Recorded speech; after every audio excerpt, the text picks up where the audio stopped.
ایک ایسا شخص جس کو مال و دولت کی محبت نے غرور میں مبتلا کر دیا اور یہی غرور اس کی ہلاکت کی وجہ بن گیا۔ قارون کی دولت کے بارے میں آپ نے سنا ہی ہوگا کہ یہ اتنی زیادہ تھی کہ کئی آدمیوں کے لیے صرف اس کے خزانوں کی چابیوں کو سنبھالنا ہی مشکل تھا۔ لیکن قارون کون تھا اور اس کے پاس اتنی دولت کہاں سے آئی؟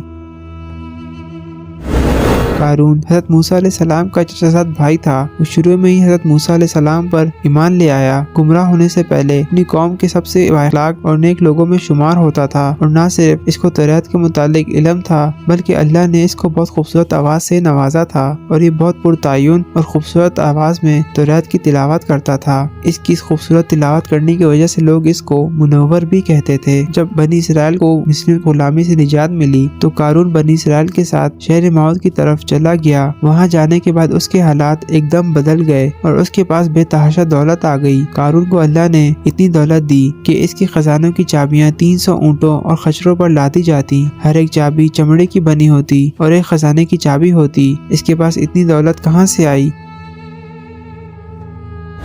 قارون اپنی قوم یعنی بنی اسرائیل سے باغی ہو گیا اور اپنی قوم کی خبریں فرعون کو پہنچانے لگا، اور اس طرح اس کو فرعون کا اعتماد حاصل ہوا۔ ان خبروں کے بدلے میں فرعون اس کو بہت سارے سونے کے سکے اور زر و جواہرات دیتا۔ فرعون سے ملی دولت کو اس نے سود کے کام میں استعمال کیا، اور اس طرح یہ بے تحاشا دولت کا مالک بن گیا۔ اپنے آپ کو اونچا دکھانے کے لیے قارون اس زمانے کی معمول کی قمیص سے 1 بالش لمبی قمیص پہننا شروع ہو گیا۔ حضرت موسیٰ علیہ السلام کے قوم کے لوگ جن کے ایمان اتنے زیادہ مضبوط نہیں تھے، جب قارون کو اپنے اونچے رتبے، اپنے اعلیٰ لباس و سواری، اپنے غلاموں کے ساتھ باہر نکلتا دیکھتے تو یہ لوگ رشک کرتے اور اس کے جیسا بننے کی حسرت کرتے۔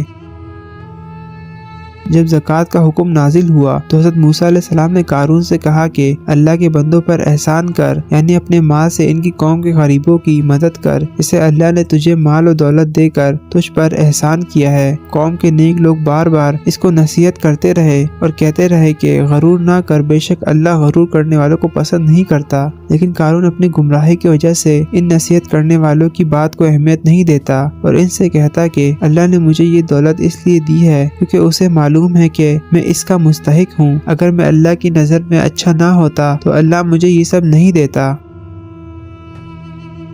اس پر اللہ تعالیٰ نے فرمایا، ہم نے ایسے لوگوں کو بھی ان کے گناہوں کی وجہ سے تباہ کر دیا جو قارون سے بھی زیادہ طاقتور اور مالدار تھے۔ اگر قارون کی بات درست ہوتی تو ہم اس سے زیادہ مال رکھنے والوں کو سزا نہیں دیتے۔ ان سب باتوں کے باوجود بھی قارون غرور اور تکبر سے باز نہ آیا، اور پھر اس نے حضرت موسیٰ علیہ السلام کو جھوٹا دکھانے کے لیے ایک ناپاک منصوبہ بنایا۔ اس نے ایک عورت کو دولت کا لالچ دے کر اس بات پر راضی کیا کہ وہ لوگوں کے سامنے حضرت موسیٰ علیہ السلام پر اپنے ساتھ برائی کرنے کا الزام لگائے۔ قارون اپنے بنائے کے منصوبے کے مطابق اس عورت کو لے کر حضرت موسیٰ علیہ السلام کے پاس گیا۔ اس وقت حضرت موسیٰ علیہ السلام لوگوں کو تبلیغ کر رہے تھے۔ قارون حضرت موسیٰ علیہ السلام سے سوال کرنے لگا کہ جو شخص کسی عورت کے ساتھ بدکاری کرے اس کا کیا انجام ہونا چاہیے؟ تو حضرت موسیٰ علیہ السلام نے کہا کہ اگر وہ شادی شدہ ہو تو اس کو پتھر مار کر سنسار کر دینا چاہیے یہاں تک کہ وہ مر جائے، اور اگر نہ ہو تو 100 کوڑے مارنے چاہیے۔ قارون نے حضرت موسیٰ علیہ السلام سے سوال کیا کہ حتیٰ کہ آپ نے بھی یہ کام کیا ہو؟ حضرت موسیٰ علیہ السلام نے کہا حتیٰ کہ میں بھی اس کام کو انجام دوں تو یہی حکم ہے۔ قارون نے کہا بنی اسرائیل کا یہ گمان ہے کہ آپ نے اس عورت کے ساتھ بدکاری کی ہے۔ یہ عورت اس وقت وہیں کھڑی تھی۔ جب اس عورت نے حضرت موسیٰ علیہ السلام کے چہرے پر نبوت کا نور اور جلال دیکھا تو فوراً مکر گئی اور سب کچھ سچ سچ بتا دیا کہ قارون نے مجھے دولت کا لالچ دے کر آپ پر الزام لگانے کا کہا تھا۔ اس وقت حضرت موسیٰ علیہ السلام غصے میں آ گئے اور سجدے میں جا کر قارون کے لیے دعا مانگی کہ اللہ قارون پر اپنا قہر و غضب نازل کر دے۔ اللہ تعالیٰ نے وحی کے ذریعے اسی وقت حضرت موسیٰ کو کہا کہ ہم نے زمین کو آپ کا تابع کر دیا ہے، آپ جو حکم دیں گے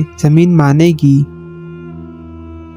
حضرت موسیٰ علیہ السلام نے 2 دفعہ زمین کو حکم دیا کہ اسے پکڑو۔ پہلے حکم پر قارون گھٹنوں تک زمین میں دھنس گیا اور دوسرے حکم پر کندھوں تک۔ اس دوران یہ حضرت موسیٰ علیہ السلام سے معافیاں تلافیاں کرتا رہا، لیکن حضرت موسیٰ علیہ السلام کا غصہ ابھی باقی تھا۔ حضرت موسیٰ علیہ السلام کے تیسرے حکم پر قارون اپنی دولت، محلوں اور وہ لوگ جو ان کے ساتھ تھے زمین میں دھنس گیا۔